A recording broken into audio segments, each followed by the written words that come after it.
So here's a recipe for coffee syrup. In Rhode Island, they call this coffee milk syrup, and they add it to milk the same way as you would add chocolate syrup and make chocolate milk. But they add it to milk and they make coffee milk. Well, we definitely should try that. A tablespoon or so. I think that's maybe enough. You could always add more if you needed to. Love the color, but what does it taste like?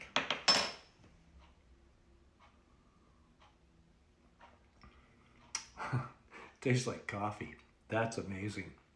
So you can use this on in your milk. You can use it on ice cream, and you can even use it to make milkshakes. So lots of versatility here. Coffee syrup, or from Rhode Island, coffee milk syrup. To a heavy bottom saucepan, add 1.5 cups of white sugar, 1 cup of water, 3 tablespoons of instant coffee.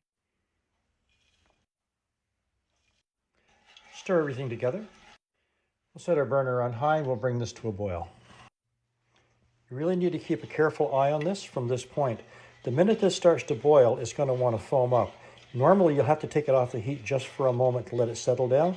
Turn the heat right back down to a simmer, and then once you've got control of the heat, you can put it back on. I'm going to let you see how much this can foam up here. Look at that. If you're not paying attention, just watch how fast this goes up. It'll go right over the top of the pot. We'll turn the burner back to low, and you really want to make sure that the burner is cooled down before you put this back on. You don't want it overflowing on you. So I put it back on the heat, and you can see that it's got we've got some control from it there. Actually, do we? Not yet. The other thing that's important here, I've just put it back on the heat again, is make sure that you're using a wooden spoon and not a whisk. The whisk will stir air into it, and that makes it foam up even more so.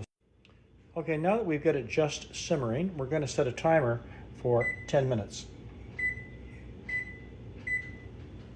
Still keep an eye on it. Don't stir it during this time, or this 10-minute period, because that'll just slow the thickening process down. Just let it simmer away.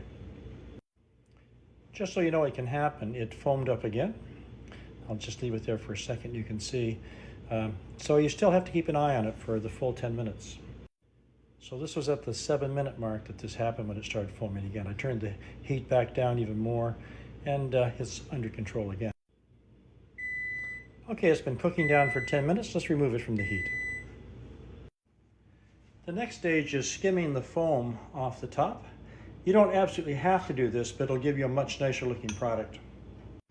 Well, I like keeping my syrups in these little storage bottles. They've got a rubber stopper on them there. They're great. You can put them in the fridge. I keep them for a couple of weeks while I'm using them. But you never want to pour your hot syrup directly into these because they'll crack.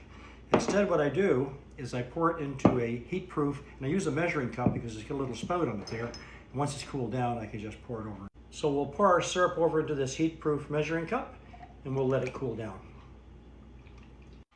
Well, our syrup has been setting for about 10 minutes, so we'll transfer it now to our storage bottle. I'll let this cool down on the counter for about an hour, then I'll put it in the fridge, and after about 5-6 hours, I'll check it. It should be perfect at that point.